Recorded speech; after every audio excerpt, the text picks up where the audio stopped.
Aloha, Mr. Speaker. I rise today to celebrate the lives of two trailblazers for the Asian American community, Ben Kuroki and Susumu Sus Ito.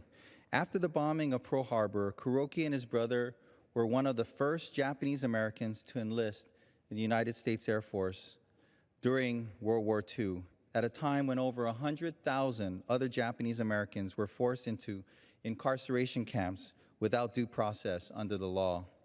The need for aerial gunners was high, so Kuroki applied for the job, was approved, and was sent to a 2-week course in Britain.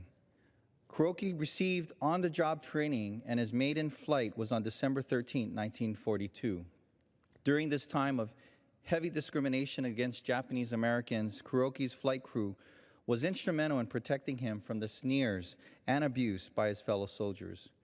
Kuroki received 3 Distinguished Flying Cross medals for volunteering to fly 25 combat missions against Germany and 28 missions in the Pacific. He was the only Japanese American to serve as an aerial gunner in the Pacific Theater during World War II.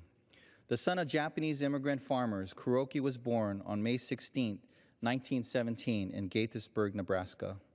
After his many missions in Europe, Kuroki visited other Japanese Americans behind barbed wire to promote the militaries and asked other Japanese Americans to join what would soon become the 442 Regimental Combat Team in the 100th Infantry Battalion. Ben Kuroki exemplified the embodiment of patriotism and service above self. He often said, and I quote, "I had to fight for the right to fight for my own country, and now I feel vindication," unquote. Today, I rise to share Ben Kuroki's tremendous accomplishments and dedicated public service with the House of Representatives. Ben Kuroki was the definition of an American hero. I would also like to take this time to recognize another extraordinary trailblazer for the Japanese American community, Susumu Sus Ito. Ito, the oldest and only son of Japanese immigrants, was drafted into the military in 1940. After Pearl Harbor, his parents and his sister was sent to the incarceration camp in Woolwer, Arkansas. During this time, he volunteered to become the forward observer for the 442 Infantry Battalion, one of the most dangerous positions in the battalion. Known as mischievous, he brought with him to Europe an AGFA memo, a contraband 35mm camera that fit right in the palm of his hand. Ito spent his deployment in Europe, starting in 1944 and until the war ended, taking pictures of his surroundings. From playing chess during downtime to posing with the Colosseum during their trek into Rome, he spent the war revealing the daily lives of this little-known, mostly Japanese-American unit. However, many of Ito's pictures also accurately depicted the brazenness of war. The 442 was one of the first battalions to reach the Takai concentration camp, and Ito took pictures of dazed prisoners leaving the camp for the very first time. He also captured the despair of his fellow soldiers as they rescued the lost battalion.